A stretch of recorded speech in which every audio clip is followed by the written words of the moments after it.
ജയ് മോഹൻജി. വിശുദ്ധിയുടെ ശക്തി. വായന തുടരുന്നു. അധ്യായം 3. ഉത്തരവാദിത്വം. ചോദ്യം: എനിക്ക് സംഭവിക്കുന്ന കാര്യങ്ങൾക്ക് ഞാൻ ഉത്തരവാദിയാണോ? ഉത്തരം: അതെ. എന്നാൽ ജീവിതത്തിലെ അസ്വീകാര്യമായ സംഭവങ്ങളെ നാം ബോധപൂർവം തിരഞ്ഞെടുക്കുന്നതല്ല എന്ന് മനസ്സിലാക്കുക. രോഗങ്ങളെയോ ദാരിദ്ര്യത്തെയോ ആരും തിരഞ്ഞെടുക്കുകയില്ല. ഉവ്വോ, നമ്മുടെ അടുത്ത ചിന്ത എന്തായിരിക്കും എന്ന് പോലും നമുക്ക് അറിയില്ല. പലപ്പോഴും നമ്മുടെ ചിന്തകളുടെ ഒഴുക്കിന് യുക്തിയുക്തത ഇല്ല. നമ്മുടെ ഉപബോധ മനസ്സിലേക്ക് വിവേചനമില്ലാതെ പല തരത്തിലുള്ള ധാരണകൾ പ്രവേശിക്കുന്നതുകൊണ്ട് ഉണ്ടാകുന്നവയാണ് ഫലങ്ങൾ. അവ സമ്മിശ്രമായ ഫലങ്ങൾ ഉണ്ടാക്കുന്നു. ഭാവിയിലെ സംഭവങ്ങളിന്മേൽ നിയന്ത്രണം ഉണ്ടാകണമെങ്കിൽ ആവശ്യമില്ലാത്ത രേഖകൾ നീക്കം ചെയ്യണം.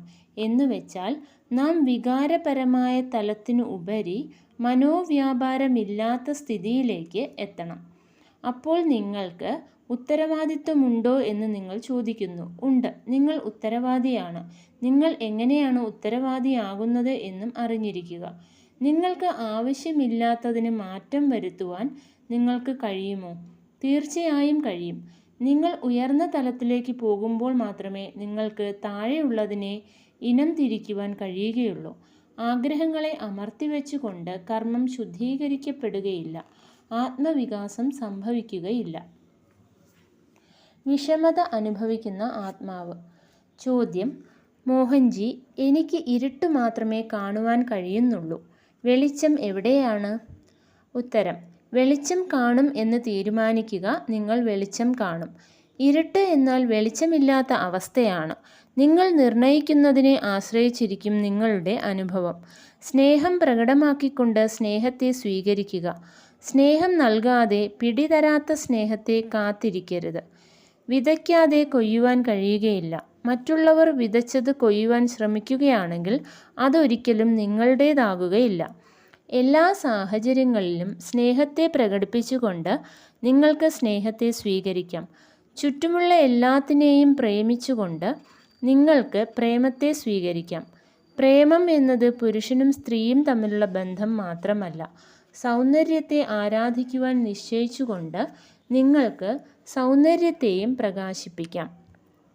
സുഖവും ദുഃഖവും അനുഭവിക്കുന്നത് ഒരേ മനസ്സു തന്നെയാണ്. സൗന്ദര്യവും വൈരൂപ്യവും ഒന്നു തന്നെയാണ്.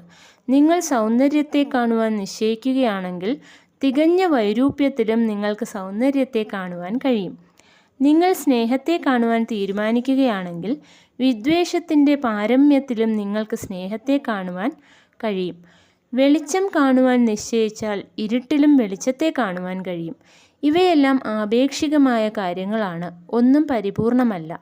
നിങ്ങൾ പ്രകാശിപ്പിക്കുവാൻ നിശ്ചയിക്കുന്നതെന്തോ നിങ്ങൾ അതായിത്തീരുന്നു. അത് നിങ്ങളുടെ പ്രകൃതിയും വിധിയുമായിത്തീരുന്നു. അതുകൊണ്ട് സ്നേഹത്തെ സ്വീകരിക്കൂ, പ്രണയത്തെ സ്വീകരിക്കൂ, സൗന്ദര്യത്തെ സ്വീകരിക്കൂ, വെളിച്ചത്തെ സ്വീകരിക്കൂ.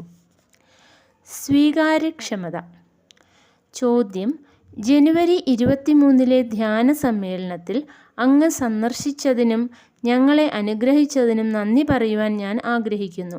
അങ്ങയെ കാണുവാൻ കഴിഞ്ഞത് ആനന്ദകരമായിരുന്നു. അങ്ങ് എന്നെ ആശ്ലേഷിച്ചതിനു ശേഷം ഊർജത്തിൻ്റെ ഒരു കുതിച്ചുയരൽ എനിക്ക് അനുഭവപ്പെട്ടു. അത് 3 ദിവസത്തോളം നീണ്ടു നിൽക്കുകയും ചെയ്തു. ഉറക്കം പോലും ആവശ്യമായി എനിക്ക് തോന്നിയില്ല. ആ 3 ദിവസവും ഞാൻ അത്ര ഊർജ്ജസ്വലത അനുഭവിച്ചിരുന്നു. ഭക്ഷണവും കുറച്ചു മതിയായിരുന്നു.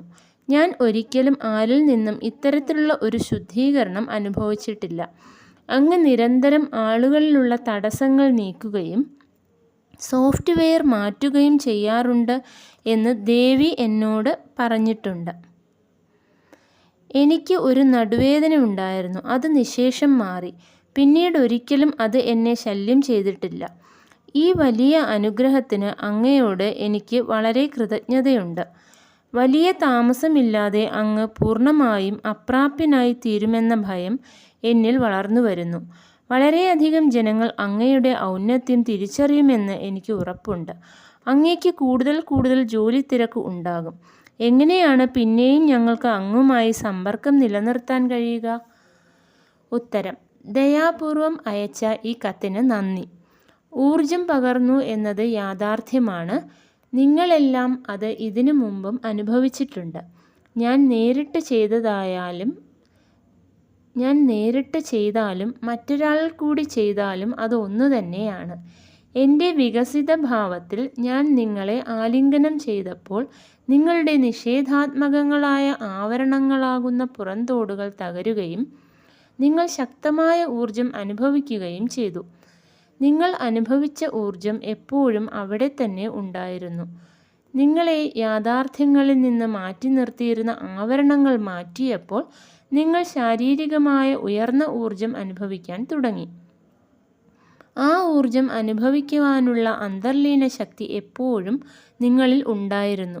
സൂക്ഷ്മമായ പൊരുത്തം വരുത്തേണ്ടിയിരുന്നു എന്ന് മാത്രം.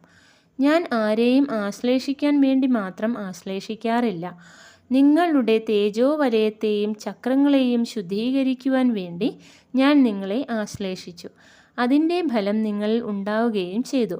അതുകൊണ്ടാണ് ഞാൻ ആശ്ലേഷിക്കുമ്പോൾ ഊർജം കൈമാറുവാനും അത് പൂർണ്ണമായി ലയിക്കുവാനായി ഏതാനും നിമിഷങ്ങൾ ചേർത്ത് പിടിക്കുന്നത്.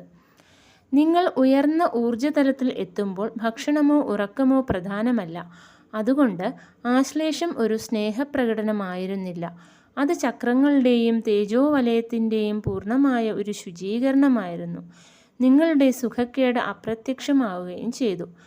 ഇതിന് കാരണം നിങ്ങളുടെ ശരീരവ്യവസ്ഥയിൽ തടസ്സങ്ങൾ ഇല്ലാതാകുമ്പോൾ അങ്ങനെയുള്ള ശാരീരിക രോഗങ്ങൾക്ക് സ്ഥാനമില്ല. സ്വീകാര്യക്ഷമത വിശ്വാസത്തെപ്പോലെ തന്നെ പ്രധാനമാണ്. വിശ്വാസമുണ്ടെങ്കിൽ സ്വീകരിക്കാനുള്ള കഴിവും ഉണ്ട്. എന്നിൽ നിന്നോ മറ്റൊരാളിൽ നിന്നോ നിങ്ങൾക്ക് കിട്ടുന്നതിൻ്റെ അളവ് നിങ്ങളുടെ സ്വീകാര്യക്ഷമതയുടെ അളവിനെ ആശ്രയിച്ചിരിക്കും. നിങ്ങൾക്ക് എത്രമാത്രം സ്വീകരിക്കാൻ കഴിവുണ്ട്, എത്രമാത്രം തുറന്ന മനസ്സുണ്ട് എന്നതിനെ ആശ്രയിച്ചിരിക്കും.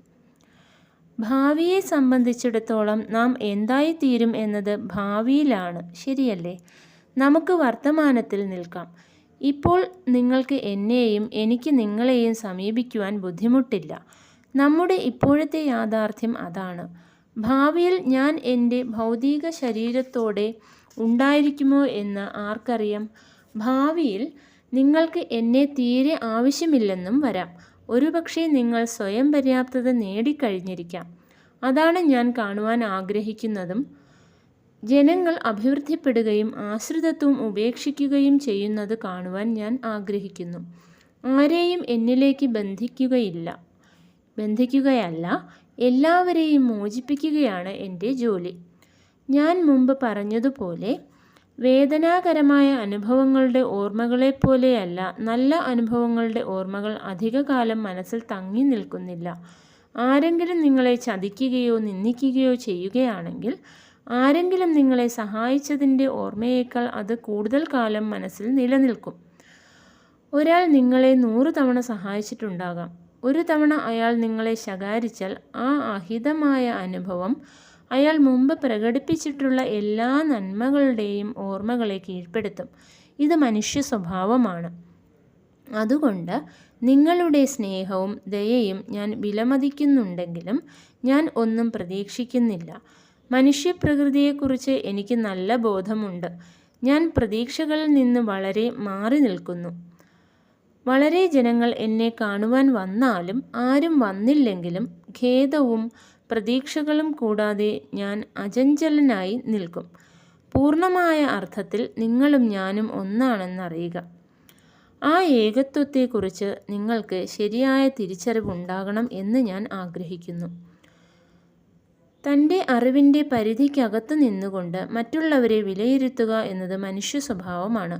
ഓരോ മനുഷ്യൻ്റെയും ശരീരപ്രകൃതി വ്യത്യസ്തമാണ്, അതുല്യമാണ്. അതുകൊണ്ട് ജീവിതം നമുക്ക് ധാരാളമായി നൽകുന്ന അനുഭവങ്ങളെ കൃതജ്ഞതയോടെ ഓർത്തുകൊണ്ട് നാം നിമിഷങ്ങളിൽ കൂടി ജീവിക്കുന്നത് നന്നായിരിക്കും. പ്രതീക്ഷകൾ നമ്മുടെ വർത്തമാനകാലത്തെ നശിപ്പിക്കുന്നു. ഇത് സത്യമാണ്. ജീവിതത്തിൻ്റെ സമ്മാനങ്ങളെ അവ എവിടെ നിന്ന് ആരിൽ നിന്ന് വരുന്നു എന്ന് നോക്കാതെ കൈനീട്ടി സ്വീകരിക്കുക എന്നത് പ്രധാനമാണ്. ജീവിതം മുള്ളുകളും പൂക്കളും നിറഞ്ഞതാണ്. കൂടെ കൂടെ നമുക്ക് രണ്ടും സ്വീകരിക്കേണ്ടി വരും. എന്തുകൊണ്ടെന്നാൽ രണ്ടും നമ്മുടെ തന്നെ സൃഷ്ടിയുടെ ഭാഗങ്ങളാണ്. വിശ്വാസം. മുകളിലെ കത്തിനുള്ള മറുപടിയുടെ തുടർച്ച. വിശ്വാസത്തിന് മലകളെ ഇളക്കുവാനുള്ള ശക്തിയുണ്ട്, സംശയമില്ല. എന്തിലെങ്കിലുമുള്ള വിശ്വാസമില്ലായ്മ തനിക്കും തന്നെ ഭാരത്തിൻ്റെ ചുമടുകൾ ഉണ്ടാക്കുന്നു. വിശ്വാസമില്ലാതെയുള്ള പ്രവൃത്തികൾ എല്ലായ്പ്പോഴും ഒരു ഭാരമാണ്. അങ്ങനെയുള്ള പ്രവൃത്തികൾക്ക് ജീവനുണ്ടാവുകയില്ല, പ്രചോദനമുണ്ടാവുകയില്ല.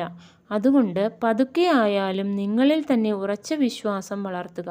അപ്പോൾ നിങ്ങളിൽ തന്നെ വസിക്കുകയും ഈ വാക്കുകളെ വായിക്കുവാൻ സഹായിക്കുകയും ചെയ്യുന്ന ദൈവത്തിലുള്ള വിശ്വാസം ചിന്തിപ്പിക്കുന്നു, അല്ലെങ്കിൽ നിങ്ങളുടെ ജീവിതം മുന്നോട്ട് കൊണ്ടുപോവുക പോലും ചെയ്യുന്നു. ആ ദൈവത്തെ ആദരിക്കുക, അത് അനന്തമാണെന്ന് അറിയുക. എന്നാൽ നിങ്ങളുടെ നിലവിലുള്ള ചിന്തകളും വാക്കുകളും പ്രവൃത്തികളും ക്ഷണികമാണ്. നിങ്ങൾ വിമുഖനായ ഒരു കുട്ടിയെപ്പോലെ തുടർന്നാൽ പുറമേയുള്ള ഒരു ഗുരുവിനും നിങ്ങളെ നിങ്ങളിലേക്ക് എത്തിക്കുവാൻ കഴിയില്ല. നിങ്ങളുടെ ആത്മാവിനെ നിങ്ങൾക്ക് പരിചയപ്പെടുത്തുക മാത്രമാണ് എല്ലാ മഹാഗുരുക്കന്മാരും ചെയ്യുന്നത്. ആത്മവിശ്വാസം അത്യന്താപേക്ഷിതമാണ്. ഏകാഗ്രതയും അത്യാവശ്യമാണ്. ദൈവം എങ്ങനെയാണ് നിങ്ങൾക്കായി കാര്യങ്ങൾ സംഭവിപ്പിക്കുന്നത് എന്ന് നിരീക്ഷിക്കുക. ഭൂതകാലത്തെ മുറുകെ പിടിച്ച് നിൽക്കരുത്. നിങ്ങൾക്ക് തന്നെ അമിത പ്രാധാന്യം കൊടുക്കരുത്. അത് നിങ്ങൾക്ക് ഒരു ഭാരമായിത്തീരും. നിസ്വാർത്ഥത നല്ലതാണ്. അത് നിങ്ങളുടെ ഭാരം കുറയ്ക്കും. അത് നിങ്ങളെ തൂവൽ പോലെ ലഘുവാക്കും. നിസ്വാർത്ഥതയുടെ പ്രകാശനം നിങ്ങളിൽ സ്വഭാവമാറ്റം വരുത്തും. ഒരു സിദ്ധാന്തത്തിനും അതിന് കഴിയുകയില്ല. ധാരണയെക്കാളും വിശ്വാസത്തെക്കാളും അതിൻ്റെ തീവ്രതയാണ് പ്രധാനം. വിശ്വാസത്തിന് അതിൻ്റെ തീവ്രതയോളം പ്രാമുഖ്യമില്ല. വിശ്വാസം ദുർബലമാണെങ്കിൽ ഫലവും ദുർബലമാകും. അതുകൊണ്ട് എൻ്റെ സ്നേഹിത, ഒരു വിട്ടുവീഴ്ചയും അരുത്. വിശ്വാസമാണ് താക്കോൽ. ഉറച്ച വിശ്വാസം നിലനിർത്തൂ. ജയ് മോഹൻജി. Thank U.